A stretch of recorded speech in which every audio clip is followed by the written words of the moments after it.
Hello everyone and welcome back to Histories Tech, and today we are looking at the United States second generation main battle tank known as the M60. Now, a lot of people commonly call this the M60 Patton. However, it was never called a Patton tank. And in fact, the United States military considers it a product improved descendant of the M48 Patton, but it has never called it a Patton. Now, this tank has had an amazing 60-plus year career and is actually the main tank of multiple countries still to this day. But let's go ahead and look at how we got the M60. Previously, I have talked about the earlier incarnations of this, the M46 Patton, the M47 Patton, and of course I have an entire video on the M48 Patton all by itself. I've talked before about this was all part of a series of tanks being developed to be the next generation of tanks, and in fact, the M48 was not supposed to be the end of the line. In fact, it was all supposed to lead to this, the T95. And this tank was supposed to be the future, the next generation of tanks for the United States. It had a lot of radical new features, such as a fused silica embedded cast steel armor that was supposed to be, by mass efficiency, 3 times better than copper-lined shape charges on the armor. It was supposed to utilize this X-shaped 12-cylinder diesel engine that, in theory, would have been able to operate off of any type of hydrocarbons, so gasoline, diesel, jet fuel, anything like that. It even used an infrared tracking system, basically to aid in targeting.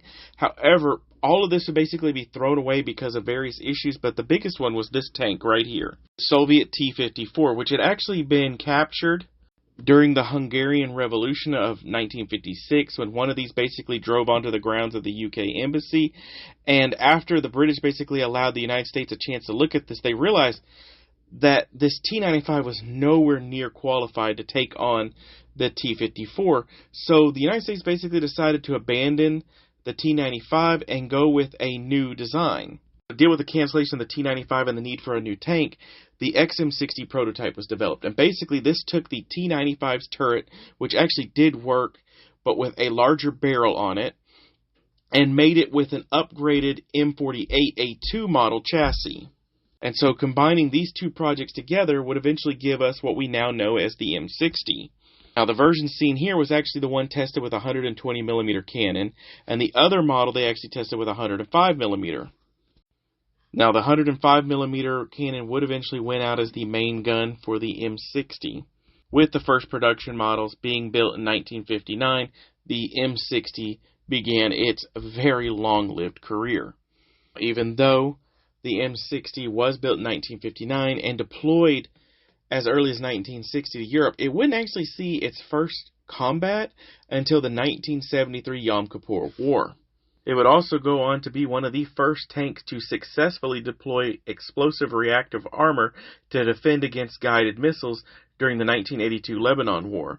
Now, the United States would deploy it for the first time in Operation Urgent Fury, which was the American invasion of Grenada, and would continue to serve as a front-line tank for the United States up until the 1991 Gulf War, where the United States Marine Corps actually successfully deployed M60A1s against the Iraqi armed forces and destroyed what was supposed to be the killer of the M60, the T-72 tank. Now, interestingly enough, during the Gulf War, even the Air Force is actually going to deploy an M60 unit, and this is with the 401st Tactical Fight Wing. And basically, these tanks were to help with bomb disposal units. While the United States stopped using the M60 by 1997, multiple militaries to this day still deploy the M60. Today, M60s can be seen with Egypt, Turkey, and Saudi Arabia, and have been seen in combat as recently as 2020 with the Turkish military during the Second Libyan Civil War. Now, like its World War II predecessor, the Sherman, the M60's platform has been used for multiple variants.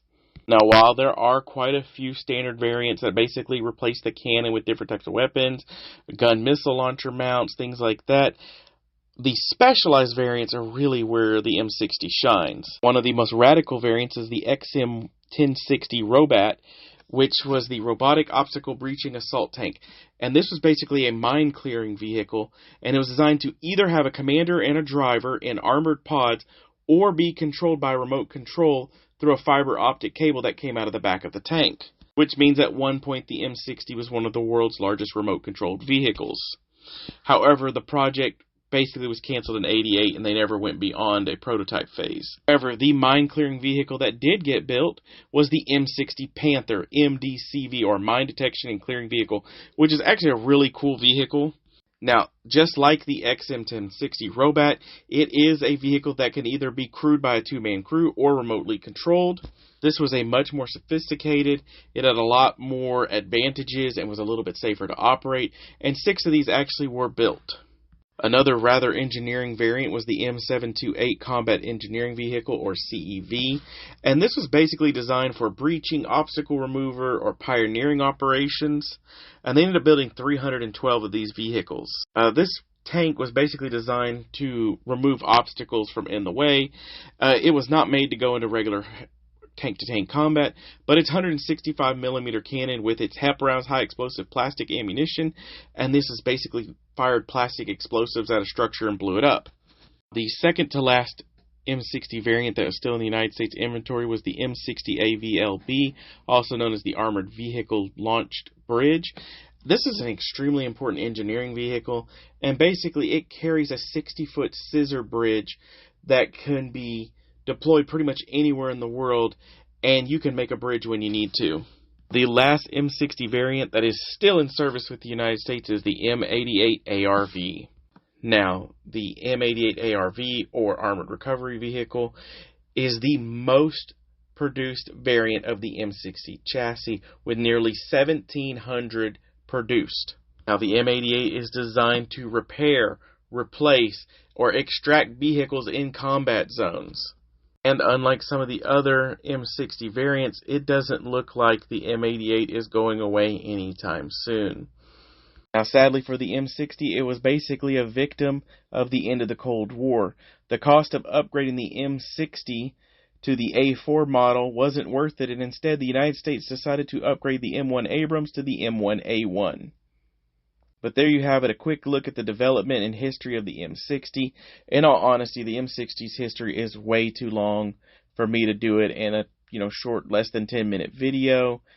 I could probably do an hour, 2-hour long series on the M60 and how just amazing this tank was and revolutionary it was for the United States. Not because the tank itself was so revolutionary, but because its design was so good that it could be utilized for multiple development platforms that even to this day militaries around the world are still upgrading it, as it's the perfect base platform to continuously develop tank technology from.